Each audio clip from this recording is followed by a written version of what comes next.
Tapi beliau pimpinan cabang bank syariah. Dan mereka sendiri mengakui tidak 100% syariah. Dan pengakuan akbaru syahid. Pengakuan adalah bukti paling kuat. Karena yang bersangkutan tahu di dalamnya. Terkait bank syariah. Kalau bank syariah gimana? Walhamdulillah bank syariah ini sudah menjadi satu terobosan yang baik bagi masyarakat, sehingga setidaknya nuansa layanannya sudah nuansa yang lebih islami ya. Pakai jilbab ya. Karyawan bank syariah yang pakai rok mini kan tidak ada ya? Ada? Tidak ada. Sehingga nuansanya lebih nuansa islami. Walhamdulillah disapa dengan salam ya. Boleh dijawab enggak? Boleh? Ya wajib. Menjawab salam dari muslimah kan sebagaimana muslim. Tayyib. Sehingga Anda diberi suasana yang lebih baik. Cuman kan bukan itu intinya. Terus bagaimana dengan transaksinya? Ada bagian yang mubah sebagaimana ada bagian yang bermasalah. Dan itu diakui sendiri oleh mereka. Kalau yang saya pahami, bank syariah itu bukan di bawah pengawasan DSN-nya, tapi lebih tepatnya di bawah pengawasan DPS. Mereka punya Dewan Pengawas Syariah. Kalau DSN itu menerbitkan fatwa atas pesanan dari bank. Jadi dulu bank ini awal mulanya kan kalau nggak salah muamalat ya. Awal mulanya muamalat. Beberapa praktisi ekonomi syariah yang dulu terlahir melalui muamalah, kemudian muncul beberapa bank hijrah ya, dari konven, kemudian dikasih tambahan syariah, ada BSM, ada BNI syariah dan seterusnya. Mereka kemudian merumuskan produk-produk bank seperti apa yang diperbolehkan. Nah, hasil dari rumusan itu dikirim ke DSN. Kami butuh fatwa untuk murabahah, kami butuh fatwa untuk mudoroba, kami butuh fatwa untuk ijarah muntahiyah bitamlik, kami butuh fatwa untuk MMQ, musyarakah mutanakisah, kami butuh fatwa ini dan seterusnya. Dikirimlah ke MUI. Kemudian MUI membuat satu badan khusus namanya DSN. Dewan Syariah Nasional ini kemudian secara intens membahas semua pesanan-pesanan tadi. Ini yang ideal kayak gimana, bolehnya seperti apa, yang perlu diwaspadai kayak apa. Sehingga terbitlah banyak sekali fatwa yang itu jadi acuan di dunia perbankan. Baik, sebenarnya fatwa ini meskipun ada sebagian dari teman-teman yang berusaha untuk meneliti, kadang beberapa kaedahnya saling bertentangan. Ya tetap menghormati DSN. Namanya juga manusia, ijtihad kadang benar kadang salah ya. Tapi ternyata tidak semuanya dipraktekkan di lembaga bank syariah 100%. Saya pernah membaca satu tulisan Dr. Erwandi. Beliau membandingkan antara fatwa DSN dengan realita di bank. Beda. Prakteknya beda. Waktu itu kalau nggak salah produk apa ini cicil emas atau gade emas, antara dua itu saya agak lupa. Tapi intinya antara fatwa DSN dengan realita yang dipraktekkan di bank beda. Nah ternyata saya sempat menjumpai kondisi realnya, yaitu cicil emas. Orang bank syariah selalu mengatakan, kami ada fatwa DSN yang bolehkan. Baik, dan saya sudah pernah bedah fatwa DSN itu. Mungkin Anda bisa lihat halal haram jual beli emas di ANB channel. Itu saya bedah fatwa DSN itu. Jadi DSN membolehkan jual beli emas secara nyicil.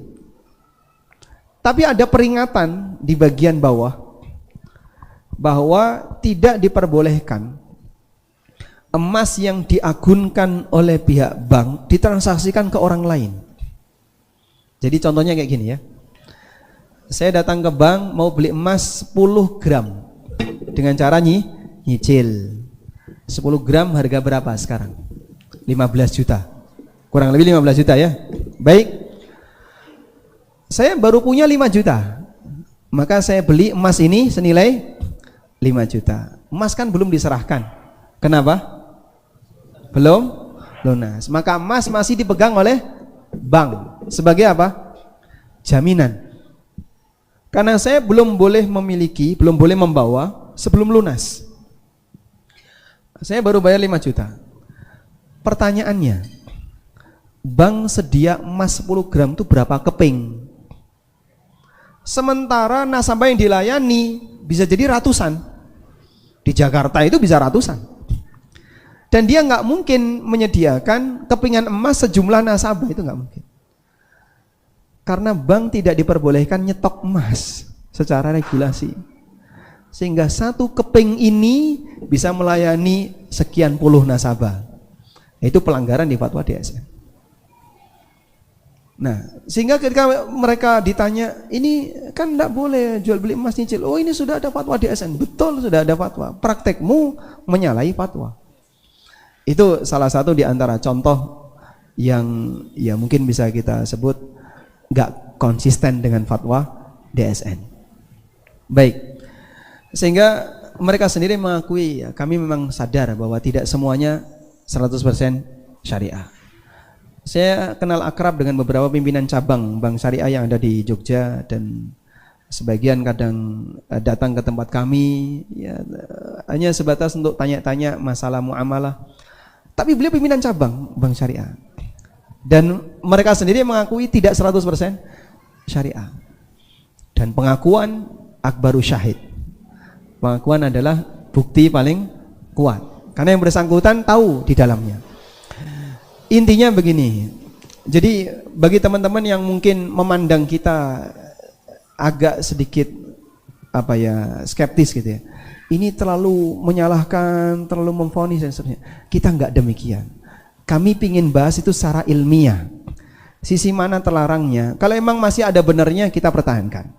Produk wadiah itu selalu saya sarankan. Jadi kalau ada orang tanya, di bank mana saya bisa nyimpen uang, Bapak datang ke bank syariah, ambil produk wadiah. Itu insya Allah 100% gak ada riba.